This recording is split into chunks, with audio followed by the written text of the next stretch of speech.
दोस्तों, ये कहानी एक पुरानी सुनसान हवेली की है जो एक छोटे से कस्बे बेलापुर में स्थित थी। बेलापुर एक ऐसा कस्बा था जो अपनी रहस्यमय घटनाओं के लिए जाना जाता था, लेकिन यहाँ सबसे डरावनी चीज़ थी वो हवेली, जिसे लोग खूनी हवेली कहते थे। कहते हैं जो भी उस हवेली में गया वो वापस कभी नहीं लौटा। हवेली के बारे में गांव में कई डरावनी कहानियां मशहूर थीं, लेकिन किसी ने भी उन कहानियों की सच्चाई जानने की हिम्मत नहीं की थी। राहुल, सोनिया और अमन और नेहा 4 दोस्त थे जो शहर से एक डॉक्यूमेंट्री बनाने के लिए बेलापुर आए थे। उनका मकसद था कि वे इस खूनी हवेली के रहस्य को उजागर करेंगे। राहुल सबसे ज़्यादा उत्साहित था क्योंकि उसे अंधविश्वास में बिल्कुल यकीन नहीं था। उसके अनुसार इस तरह की कहानियाँ सिर्फ गांव वालों को डराने के लिए सुनाई जाती थी। गांव में पहुंचते ही चारों दोस्तों को हवेली की कहानियों के बारे में और भी ज़्यादा सुनने को मिला। गांव का एक बुजुर्ग दादाजी, उन्होंने उसे चेतावनी देते हुए कहा, बेटा, हवेली में मत जाना। वहां पर पिछले 50 सालों में जितने भी लोग गए वो वापस नहीं लौटे। हवेली में कुछ ऐसा है जो इंसानों को निगल जाता है। लेकिन राहुल और उसके दोस्त हंसी में उड़ा देते हैं और ये तय करते हैं कि अगले दिन वे हवेली जाएंगे और सच्चाई का पता लगाएंगे। अगली सुबह चारों दोस्त कैमरा और बाकी साजो सामान के साथ हवेली की ओर चल पड़े।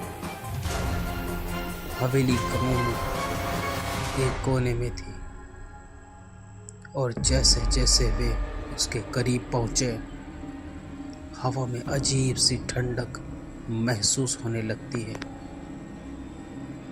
हवेली देखने में बेहद पुरानी और खंडहर जैसी थी, लेकिन उसमें कुछ ऐसा था जो किसी को भी खींच सकता था। बाहर का माहौल एकदम शांत और डरावना था। हवेली के चारों ओर लगे पेड़ों पर कौवे बैठे थे जो कभी कभी डरावनी आवाज निकालते। राहुल ने हवेली के मेन दरवाजे को धक्का दिया और दरवाज़ा चरमराते हुए खुल गया। चारों दोस्त अंदर घुस गए। हवेली अंदर से भी बाहर की तरह ही पुरानी और जर्जर हालत में थी।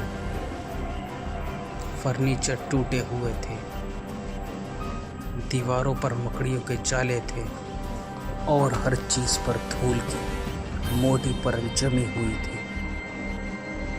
हवेली के अंदर घुसते ही उन्हें अजीब सी गंध महसूस हुई, जैसे वहाँ कुछ सड़ रहा हो।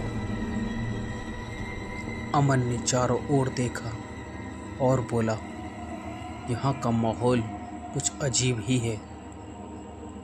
ऐसा लगता है जैसे कोई हमें देख रहा हो। नेहा ने भी महसूस किया कि हवेली के अंदर कुछ तो था जो उनकी निगरानी कर रहा था। लेकिन राहुल ने उन्हें मजाक में टालते हुए कहा, ये सब बस हमारा भ्रम है। हम यहाँ एक सच्चाई उजागर करने आए हैं, डरने नहीं। वे चारों हवेली के अलग अलग हिस्सों की जांच करने लगे। सोनिया और अमन पहली मंजिल की ओर गए, जबकि राहुल और नेहा ने नीचे के कमरे की ओर रुख किया। जैसे ही सोनिया और अमन पहली मंजिल पर पहुंचे, उन्हें वहां एक बंद दरवाज़ा मिला। दरवाजे पर अजीब से निशान थे, जैसे किसी ने उसे खरोचा हो। अमन ने दरवाजे को खोलने की कोशिश की, लेकिन दरवाज़ा अटक गया था। नीचे राहुल और नेहा को एक पुरानी तिजोरी मिली। तिजोरी पर धूल की मोटी परत जमी हुई थी, लेकिन उसे देखने पर ऐसा लग रहा था जैसे हाल ही में किसी ने उसे छुआ। राहुल ने अपने कैमरे से तिजोरी का वीडियो बनाना शुरू किया। शायद ये हवेली की किसी पुरानी राज की तिजोरी हो, राहुल ने हंसते हुए कहा। नेहा ने उसे मजाक में टालते हुए कहा, चलो इसे खोलकर देखते हैं। जैसे ही राहुल ने तिजोरी को खोलने की कोशिश की, अचानक हवेली के चारों ओर हवा की एक तेज लहर दौड़ गई। ऐसा लगा जैसे हवेली ने खुद को जिंदा कर लिया हो। उसी समय ऊपर पहली मंजिल पर सोनिया और अमन को अचानक एक जोरदार चीख सुनाई दी। वे दोनों चौंक गए और तुरंत नीचे की ओर भागे। नीचे आते ही उन्हें राहुल और नेहा कहीं नहीं मिले। हवेली का माहौल अचानक और भी डरावना हो गया था। चारों ओर सिर्फ सन्नाटा था। अमन ने डरते हुए कहा, यहाँ कुछ बहुत गलत हो रहा है, हमें यहाँ से निकल जाना चाहिए। सोनिया ने भी सहमति जताई, लेकिन अब तक बहुत देर हो चुकी थी। अचानक हवेली के दरवाजे अपने आप बंद हो गए। दोनों ने दरवाजे को खोलने की कोशिश की, लेकिन दरवाज़ा अब नहीं खुल रहा था। चारों ओर अंधेरा छा गया और हवेली की दीवारों से अजीब आवाज़ें आने लगीं। ऐसा लग रहा था जैसे कोई दीवारों के अंदर से बोल रहा हो। सोनिया ने डरते हुए अमन का हाथ पकड़ा। हम अब क्या करेंगे? सोनिया ने कहा। तभी हवेली के कोने में एक पुरानी पेंटिंग चमकने लगी। पेंटिंग में एक आदमी और एक औरत का चित्र था, जो अब तक का अनजान चित्र था। लेकिन अचानक उनकी आंखें सोनिया और अमन की ओर मुड़ गईं। दोनों के शरीर कांपने लगे और हवेली की हवा और भी ज़्यादा ठंडी होती गई। इसी बीच राहुल और नेहा को हवेली के नीचे के तहखाने में होश आ गया। जब उन्हें होश आया तो वे खुद को एक अंधेरे और ठंडे कमरे में पा रहे थे। कमरे की दीवारें खून के धब्बों से सनी हुई थीं। नेहा ने घबराते हुए कहा, हम यहाँ क्यों आए और कैसे आए? हमें सोनी और अमन के साथ होना चाहिए था। राहुल ने उसकी बात पर ध्यान नहीं दिया और कैमरे की जांच करने लगा। दीवारों पर उकेरी गई आकृतियां अजीब सी थीं। उन्हें अब एहसास हुआ कि वे फंसे हुए हैं। तभी तहखाने की दीवारों से एक आवाज आई। तुम लोग यहाँ क्यों आए हो? ये हवेली तुम्हारी कब्र बन जाएगी। आवाज सुनते ही नेहा की हालत खराब हो गई। राहुल ने दीवारों पर जोर देकर उन्हें खोलने की कोशिश की, लेकिन वो पत्थर की दीवारें एकदम ठोस थीं। उसी वक्त ऊपर अमन और सोनिया ने भी वही आवाज़ सुनी।